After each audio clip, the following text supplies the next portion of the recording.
Chapter 66. Welcome back to the Gray Zone. I am Darb, and today we are going to be talking about education. As a teacher, I find it fascinating, and I made my students do it. So, ooh-woo. Oh, whoa. All right. So we are comparing school systems around the world to the American school system. Here in America, our school year revolves around the test in spring that everybody loves. And teachers are required to teach the test without teaching to the test. And there are many textbooks and curriculum, or curricula, which is plural, you can buy to help prepare for this test. Wow. And the companies that make the books also tend to make tests. Here in America, we spend on average each year $620 billion US dollars on schools, and that's about $13,000 per student. And I'm going to bring up the PISA worldwide rankings because this is why you hear about schools in the news all the time, like politics-wise. So the PISA worldwide ranking basically ranks countries on their schooling system in reading science, math, science, and reading. So the U.S., we are 31st in reading science, we are 39th in math, we are 25th in science, and 24th in reading. Now all these numbers I'm going to say are out of 70.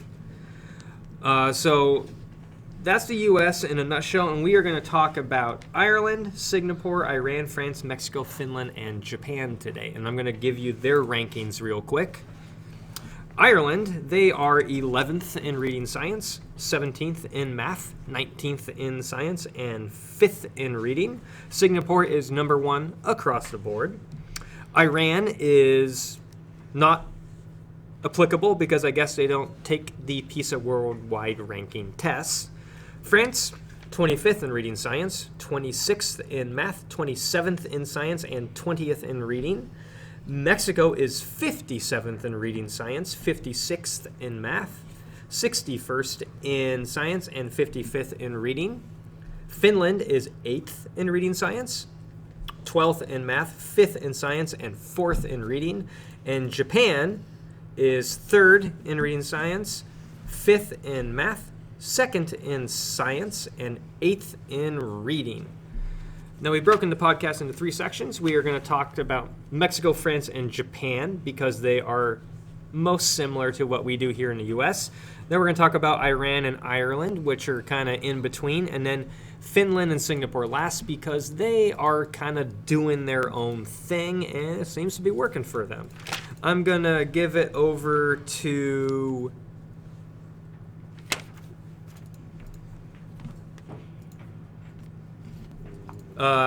Japan, and I don't know your name. That's me. Yeah, I don't know your name. Yeah, that's me. Okay. We'll figure it out eventually. So in Japan, school hours are from 8:45 a.m. to about 3:15 p.m., which is 6.5 hours. Students will go to school for 108 days a year between July 20th and December 25th. Courses in Japan include math, social studies, Japanese, science, and English. Other subjects include PE, music, art, and more moral studies. All the students in one grade level study the same subjects, and there are a small amount of electives. With the homework and tests in Japan, tests are extremely important. There are entrance exams for upper secondary school, which is essentially high school, and universities, which are so important that they are often sole education concern for students in years leading up to the exams. Students also devote an enormous amount of time to homework.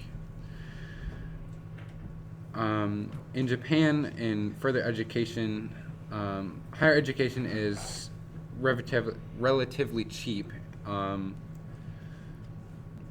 Or it's at around 1.1 million yen, which is $10,000 US dollars, and covers a wide range of subjects. For the teacher certification in Japan, you need to have a degree in order to become a teacher. If you're from another country and you want to be a teacher in Japan, you need to have a bachelor's degree and be hired by a school in order to be eligible for a visa You also need to be able to speak English, as most foreigners teaching Japan tend to teach English.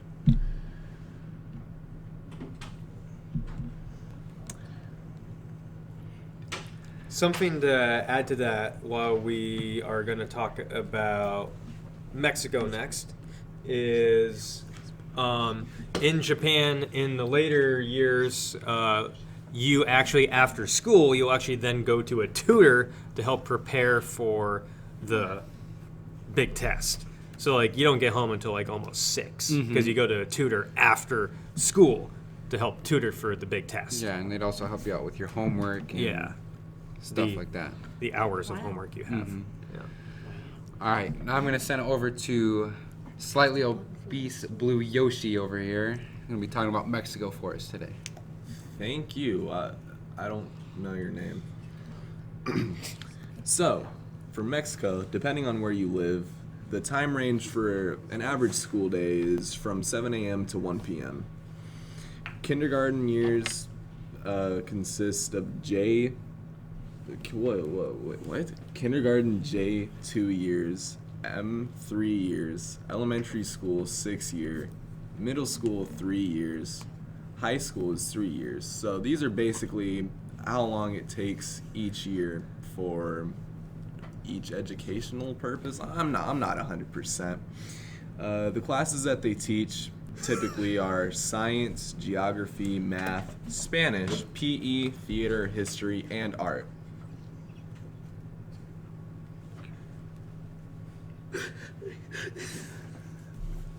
You give me a tissue, I'm crying. I don't know your name, but like, why? You alright?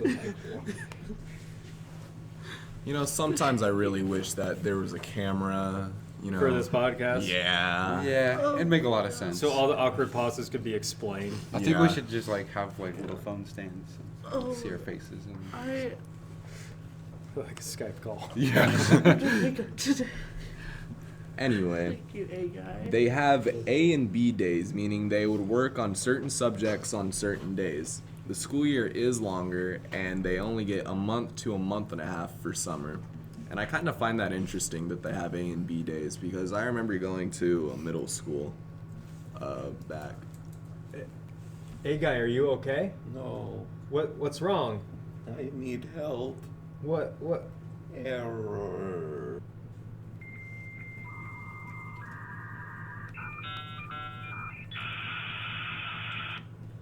Rebooting. All right, I think we're back now. Slightly obese Blue Yoshi, I believe you were about to tell us a story about middle school? Oh yes, the good days. But anyway, with Mexico having A and B days, I remember in middle school they had the same system. It was frustrating to say the least. Just because different classes, different days, and you'd come unprepared for certain classes, and I don't know, it was just, I'm kind of glad that it doesn't happen, like, currently, like, with this school. But, yeah, I didn't like A and B days. It sucked. Yeah, I remember having to teach A and B days, and that was obnoxious. It was All right, weird. we're going to move over to Ballpoint. You're going to tell us about France? Yeah, it's Oui, ballpoint oui. pen. Ballpoint. Ballpoint. So France, I guess, in a sense, is similar to America. They're very test heavy. Their school year is about 5 periods of schooling, 4 holiday periods, and it's about 36 weeks of study, with about 4.5 days of schooling with half-day Wednesdays. Their school is from September 3rd to July 6th. They have preschool or nursery school, elementary school, primary school. The middle school is like college. Don't remember how to pronounce Collage, I don't know. Collage, very artistic. Yes. And then high school, which is like lycée. Elementary or the preschool or like a maternity school is for children 2 and 3 years old up until they're 6. They start teaching basic things like numbers, writing, and foreign language. So when you are just barely a toddler, you start learning foreign languages, which I guess is a little bit different than here, like where we are here. And in primary school and elementary school, you go from ages 6 to 11, and you have to, the first grade that you go into, you need your birth certificate, proof of residence, and then residence, and an up-to-date vaccination certificate. Proof you are an undead creature, a revenant. See, I was thinking of proof like of the revenant. Leonardo DiCaprio movie. You know? Yeah, the revenant. Yeah, okay, yeah. Yeah. There's Proof you live inside a dead horse. Anyways. It's not Star Wars here. We can't. Hey, he climbed into a horse in the Revenant, and he got. He Was that the fought one a he bear. finally got an Oscar for? Yeah. Yeah. After Finally. what, 20 movies? Hey, 30, remember 40 that, remember years. that romantic scene on the Titanic? Yeah, you're gonna get a Grammy for being a dead horse. Anyways, there's 5 levels to your elementary school. There's, can I remember how to pronounce these? Course préparatoire from 6 to 8. Course élémentaire or something like that. Probably butchering this. From 7 to 8. Another one of the course élémentaire the next year from 8 to 9. Course moyenne, and a course moyenne 2 from ages 9 to ages 11. They're 24-hour weeks. They're teaching literacy, numeracy, geography, history, and a foreign language that is more than often English. And you always, in all of these, you have to be enrolled in the June prior to September, so a month before you get out of school. In middle school, there are 4 levels. There's just like 6 with EMI. Amy? EMI, 6 EMI, 5 EMI, 4 EMI, 3 EMI. Right? From ages 11 to 15, you get taught French, mathematics, history, geography, civics. Hold on, there's a bug crawling across the table. There's a lot of random things that happens just behind the scenes. Behind the voice. Behind the iron curtain. So you got French, mathematics, history, geography, civics, biology, physics, technology, art, music, and physical education. Over these 4 years, you get to choose your general classes, and some students tend to take more of the classes like art and music. Testing starts being very heavily incorporated into schooling. You have to take a test at the end of every week over what you've learned to work up to the end of the school year. You have to pass the big test that goes over everything you learned over the year with a 12 out of 20 in order to move on to the next grade. In high school, there's actually only 3 years, so a little bit different than here, from 15 to 18-year-olds, but there are a lot of people up to the age of 21 that are still in full-time school. There's 3 levels of high school: the general, the technique, and the professional. The students will take core curriculum and some 8 or 9 subjects before they're offered 3 electives and an artistic workshop. At the end of the year, they get to take a test where they get to choose, almost essentially choosing which college they're going to go into. After, I believe, the first year of high school, you don't have to go back. You can get your diploma then. But if you want to go to college, you have to finish off those other 2 years. You take Bach testing, which goes over literacy, economic and social studies, and sciences. And then there's the SBAC testing. Oh, that was weird. What are you doing, slightly obese Blue Yoshi? All right. The SBAC testing is the toughest. It causes a lot of anxiety for their students. It goes over science and industrial, science and laboratory, and health and social sciences, and science and management, music and dance, agronomy, and hotel management. And students have to pass all of these subjects with a 10 out of 20 in the exam. or with those getting 8 or 20 would have to retake that year and go over those tests again. But those who pass almost have a guaranteed spot at one of France's universities. Did you just say French's university? Yes, France's universities. Yeah, French yellow mustard. Yes. French's university. Yes. Mustard. Mustard. You I know hate what, mustard. Or dried guy? onions, yeah. So we're gonna move it on to. Yogurt. I don't even know your name. Whatever you're gonna go into, go on into Name it. is Bjorger boy. No. I don't know your name. I- That's my name. I don't know your name, so let's just. Hey, guy, go do your thing. So the next place we are going to discuss is going to be Iran. In Iran, there are many free public schools as well as private schools with high fees. There are also some people which are believed to be better than public schools and more affordable than private schools. Schools in Iran still do homework, but 60% of the higher education is women, but only 20% of the workforce. With the homeworks and twists, yeah. And twist? Yeah. And The twist. homework and twist. Johnny Twist. No. In Iran, there is about as much homework as there is in the U.S. of A, which is still way too much. I mean, we should I'll just- give you guys homework. We should. Says who? Says the and, teacher. And the tests are about the same too. Keep that on. In further education, in Iran, higher education is offered, and the types of universities is general/comprehensive, specialized, which is fine arts, engineering, and medicine, comprehensive technology, which is applied sciences, and PME Noor University, which is distance learning. Or yeah, so it's kind of Okay. weird. I probably butchered that. But Maybe. I don't care. In Iran, prior to 2002, the majority of teachers and educational staff in Iran received qualifications for the Ministry of Education's Higher and Service Education Center. Since 2002, universities and higher education institutes have offered in-service long-term degree programs.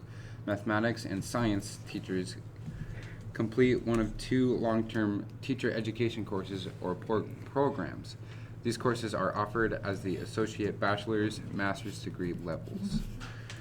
Programs are available to high school graduates who have passed the National Higher Education Entrance Examination. Students receive housing for the duration of their program. Programs are offered in mathematics, science, physical education, social studies, primary education, Persian language and literature, internal affairs, all right, Islamic and Arabic languages, and art. So those are all the certifications you get for a teacher if you pass the entrance exam? Yeah. Okay. It's kind of a lot. Well, no. When I got mine, I had to get a master's, Mhm. and then I had to take a class on teaching because I got my elementary master's education first, and I had to learn how to do math. I had to do social studies, and I had to take like 4 tests for that. Really? On 4 subject tests, and then 2 tests on how to basically, not do illegal things. I can do illegal things. Like, one of the questions is a student asked to come over to your house, and it's like, what do you do? And it's like, well, Tell them be there at 6. that is Wait. not what you're supposed to Whoa. answer. Hold on a second. Benny, you should not be. What? Oh, Excuse me? Excuse me? guys fart. All right. We're sending back over to Ballpoint Pen to talk about Ireland. Oh, well, let's. Good old the Airy. Yeah. Aaron, not Airy. Aaron. That's what they call it. Yes. Ireland. So, Aaron. wrong Aaron. Iran. Wrong Aaron. Anyways, Ireland. Aaron. Ireland. So the first First, the child has to complete 8 years of primary or basic elementary school, so which is more than the standard 6 years that you have to go through elementary school here. Secondary school for a child starts at age 12 and is about 5 or 6 years long, and most children that go to secondary school, which are privately run, almost always by religious orders, which are 91% Roman Catholic. Most of them are free, but they do have some fees. What the fees are, I am not sure, or the prices. After 3 years of secondary school, most schools have a transition year where they can focus on non-academic interests interests, such as business, social, and creative. So I'm assuming that's where your music and arts come into play. How long is that break? 2 years? Yeah, it's a 1 year, It's a but after 1 year 3 break. years at the secondary school, you get 1 year of a transitioning out of your normal classes to That'd be pretty sweet. That sounds really good. I like that. another reason for me to want to go to Ireland. I'm gonna go back to New England. Back to me I don't Irish. know your name, but okay. It is an optional 1 year course, so you don't have to take it, but I'm assuming most students will. After that is their senior years, and the school year is similar to the U.S. and starts at the first week of September and ends at the first week of June. All right. And for those who don't know, we are talking about the Republic of Ireland, not Northern Ireland, which is part of the UK. Republic of Ireland is still part of the European Union, and if you haven't been following the news, Britain's basically in a meltdown right now trying to figure out Brexit out, and they're melting down. It's not going well. Theresa May actually stepped down. Oh, Mr. President visited the UK this weekend. Orange man. Oh, Cheeto Man. Orange man. And apparently the last time he was there, he did a couple no-nos, like walking in front of the Queen and a few other things. What a loser. Well, moving on from that, I just thought it was interesting. Apparently there's something with Meghan. Is it Meghan? Very good. Yeah. The Meghan. newest one that married into the... Yeah. Yes. Apparently there is some tabloid stuff like where Trump is quoted as saying something like, "Oh, I didn't know she was nasty" or something like that. But she was still on maternity leave, so she wasn't there while he was there. Yeah, the which last I guess that I was a heard good about thing. them is they're just the first royal couple to celebrate Pride Month. I didn't hear anything about No, I didn't hear Trump. that. That's cool. All right. Now it is back to me, Darb, and I'm going to. Whenever we talk about education, we generally end up talking a lot about Finland and Singapore, and they're the ones that are at the top of almost everything. Isn't Singapore #1 all across the board? Singapore's number one and across the board, yeah. All right. Oh, AI guy. What's happening? Oh no! What? Oh.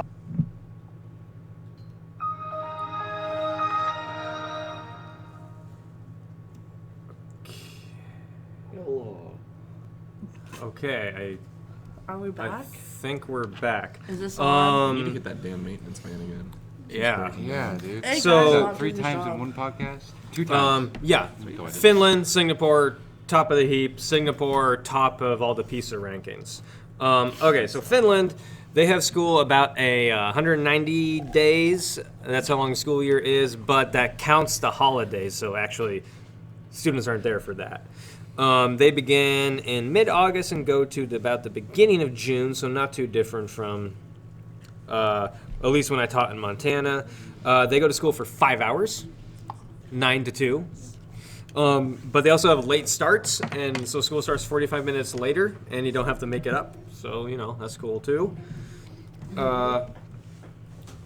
They have your normal courses, but then they also offer lots of things like lots of different language courses you can take, wood shop, textile, and other extracurriculars.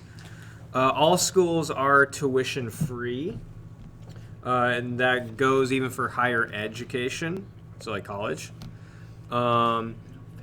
And you're only required to go to school basically 1st through 9th grade. Tests are not common at all in Finland. And if there's homework, it's very little. In fact, there's like a survey or study last year where they found that in elementary school there was maximum like 20 minutes of homework. That's insane. And to become a teacher, you need to, well, they want you to have a master's, but unless you're doing like a pre-kindergarten level, you don't necessarily need it. Or if you want to be a college professor, you need a master's, but you can get away with having a bachelor's. There's lots and lots of training, and there's mandatory professional development every year, but the teachers actually look forward to that. They think it's pretty cool. They see it as a gift. All right, and we are going to finish this off with back to slightly obese Blue Yoshi for Singapore. Thank you, Darb. So Singapore is completely different from the U.S. schooling system. Everything about it is just wonky. A typical school year is only 193 days. School hours are 5.5 hours. You take 6 years of primary school with ages 6 to 12, 4 years of secondary school with ages 12, and 1 to 3 years of post-secondary school, which is basically high school. Wow. 1, 2, 3. So you can only have high school for 1 year. Would you guys only want high school for 1 year? Yeah. No. Yeah.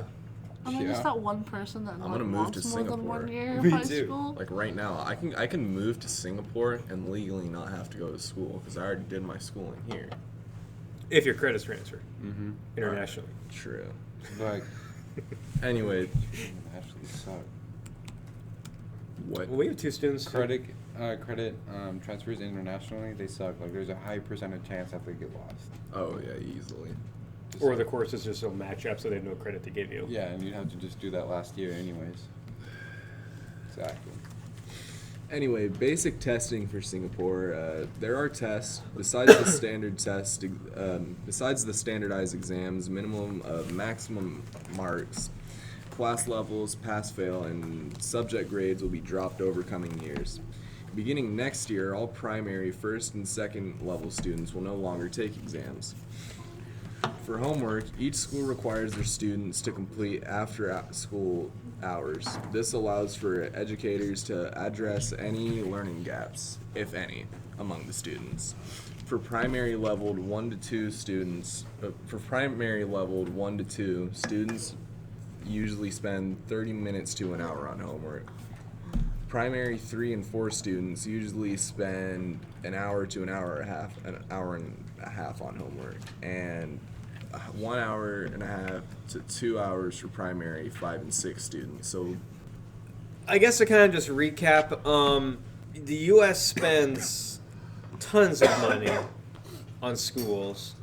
We spend a fair amount per student, and yet it doesn't seem to be making any difference in our PISA rankings.